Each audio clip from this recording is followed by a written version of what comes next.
welcome to another episode of the Classic Lizard Canary. I'm Andy Beasley. Sorry it's been a little while since I last posted a video. I've been working on some content for future episodes, to be honest, which I'll tell you more about later. But I just wanted to give you a quick update in terms of really what's been happening in the bird room since we kind of spoke last.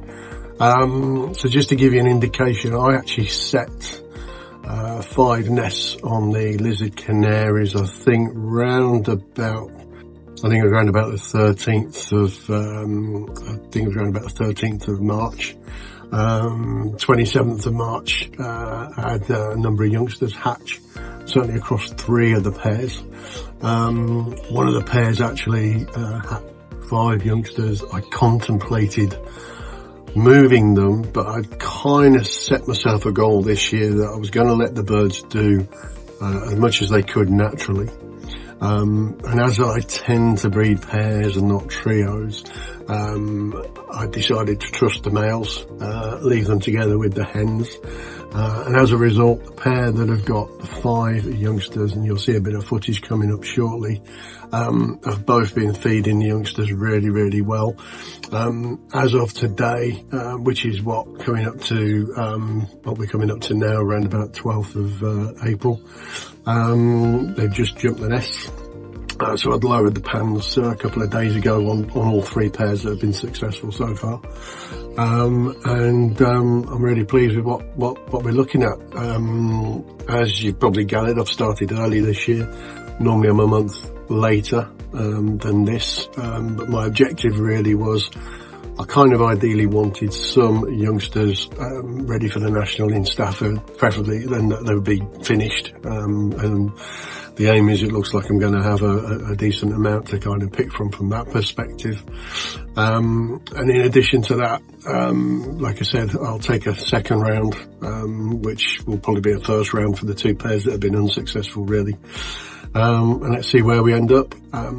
As I've always said before, I'm not looking to breed large quantities. The focus is really on the quality, and just looking for the improvement year on year. So I'm aiming for maybe if I get about 20 youngsters off the lizard canaries, then that'll be good news. I'll be pretty pleased with that.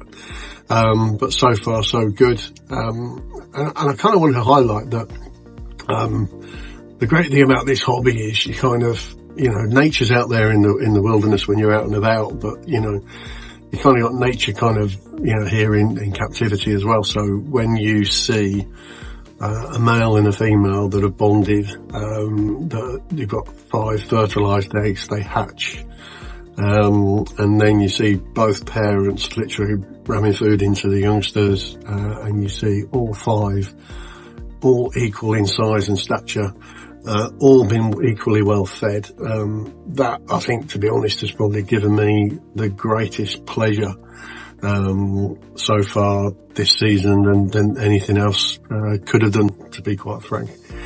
Okay, you get a bit of bad luck. Like I said, there were some clear eggs in the other pairs, a couple of pairs, a couple of dead in shell. And I always find that a little bit strange. The birds are all on the same diet. They're treated exactly the same. They get everything the same. And then you can have a nest hatch out of 5, and then a couple of others that are 2 or 3, and then 2 that have been fertilized and nothing. So, strange, but it's the way it is. You kind of start thinking, well, should you change things? And the fact that 3 pairs have worked out okay, I tend to have the school of thought, well, it is what it is, let nature take its course. So, don't change anything if it's working. If it's not broken, not broken, don't fix it kind of thing. So that's kind of the mentality and the methodology I adopt. I tend to be fairly basic in what I do. So you may recall in a previous episode, I did actually state that,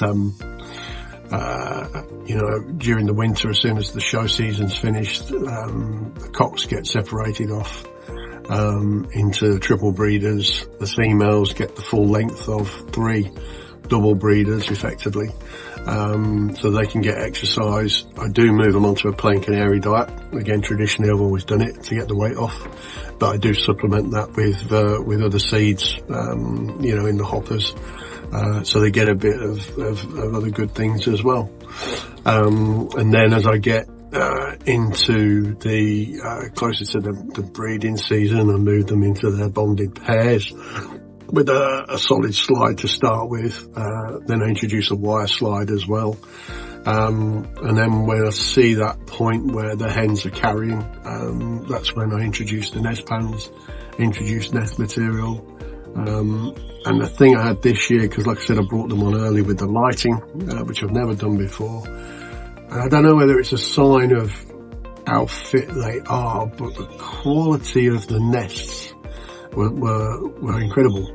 Really well built nests, which tends to make me think that the hens maybe were really ready. Whereas I remember last year, even though I started later, they probably still weren't that fit for the first round, and the nest tended to be fairly messy and a bit scruffy, and I had to kind of intervene a little bit, you know, to manipulate the nest somewhat. But with these pairs this year, they've all built incredibly well.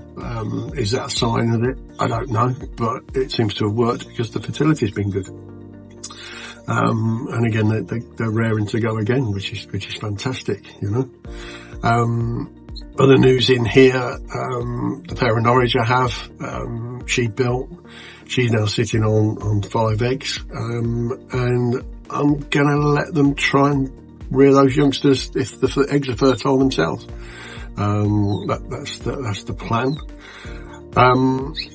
And that's kind of it for the canaries in the room. So I was kind of lucky enough since the last episode that I managed to get a Goldfinch female. My good friend George Loynes collected the bird from the Stafford sale for me from Alan Hurry. So really appreciate that, Alan, and thanks for the update on the background when you gave that to me. That was fantastic. Really nice young hen to go to the adult male goldfinch that we have here. Now I'm going to show you some footage. I'm really lucky where I live. I live in a sort of semi-built up area, but in an area that within 5 minutes of walking the dog, I'm out in open countryside. There's a riding school nearby, open fields, and I often see a lot of the wild birds feeding on the teasel, feeding on groundsel, dandelions, etc. So, and I know it's safe. I know it's not been treated in any way. So, and you'll see some footage kind of coming up in the background of that kind of walk. And so I've been collecting the teasel heads, and I've been collecting obviously the dandelions and some groundsel, and gradually giving that to the goldfinches. They absolutely ravage them. And as a consequence, they're coming into condition now, and as of today, which is Sunday, the goldfinch female started building a nest 2 days ago. You hear the males singing now.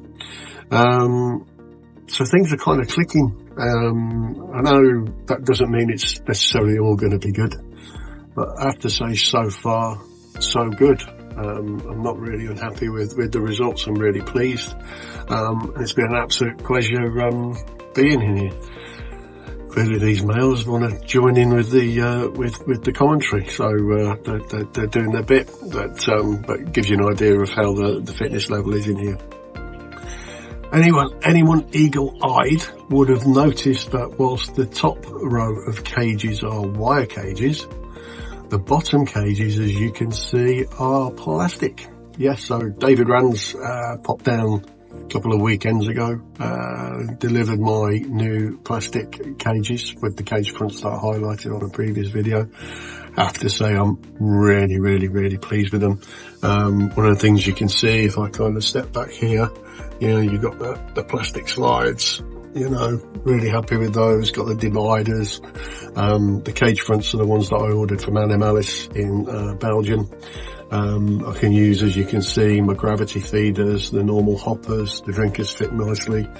Got plastic perches in there as well. And, you know, although probably to most people, to all intents and purposes, they actually look probably smaller than your typical cage front. They're nearly 14 inches wide and about 10 inches high. But successfully, like I said, 2 pairs of lizards and the pair of Norwich and the Goldfinch pair have all built nests, and apart from the Goldfinch pair, obviously because they've only just started, those other 3 are sitting on eggs, so they're clearly comfortable in their environment, which is fantastic. Obviously, because I got eggs and youngsters just hatched out when the cages come, I couldn't transfer anything from the wire cages, so I had to delicately take those ones down, put the plastic cages in, then delicately put the wire cages back up on top. And the birds were brilliant. They just carried on doing what they were doing, which is great. So my plan now is when those youngsters that have jumped the nest in those top 3 wire cages, when they look like they're pecking up for themselves, they'll move down to one of the bottom rows here.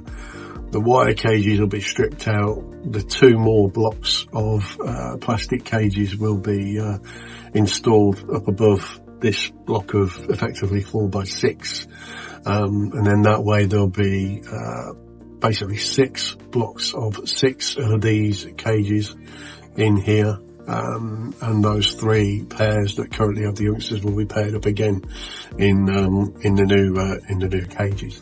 So yeah, things have kind of come together this year. Really happy. I'm sure there's some heartache around the corner there normally is, but so far so good. So I'll intersperse this video with a few clips of what's been going on, some of the feeding of the youngsters, some of the young as they are now, and a little bit of footage of those walks around the fields and everything that entails. And you could probably see in the background there youngsters flapping away, currently being fed by the parents. That's that nest of 5 over at the back there. So yeah, all good. Really appreciate you still following the channel. Like I said, there'll be more detailed content to come, and more videos and images of the birds. Like I said, apologies for not sharing anything for a while, but yeah, it's been pretty busy, and with a lot going on in here that I'm really pleased with. I'm just spending the time with the birds, spending the time with the family, and quite a few work commitments as well, but things are working out.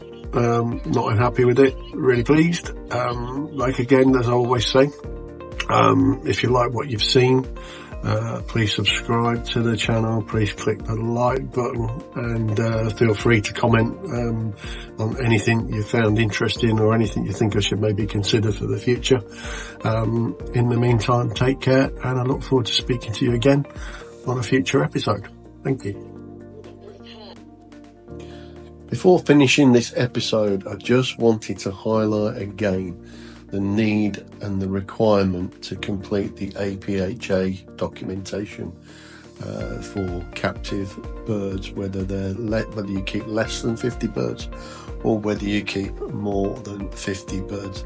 It's really important that you carry out this exercise. It's free to get your birds and your setup registered, but it's also critically important if you intend to show or sell birds at bird sales this year. I personally am secretary for the Lizard Canary Association at the National, and I think I can speak on behalf of other show secretaries that it is a legal requirement that we ask people to record their APHA number on the entry forms. Failure to do so, unfortunately, will result in people's entries not being accepted at the show. So it's really important that you do it. Anybody that's got any concerns or is unsure how to do it, please message me. If I can help in any way, I will do. Just to give you a heads up, I actually had an issue with the registration. I ended up registering twice, and on the second occasion I still hadn't received my letter with the details and the number, so I consequently emailed them. Very quickly got an email back confirming my number, and then the letter arrived in the post. So you do have to persevere a little bit. Again, as I said, if you are struggling in any way, please don't hesitate to message me, and I'll see if I can help you as much as possible. Thank you, and all the best.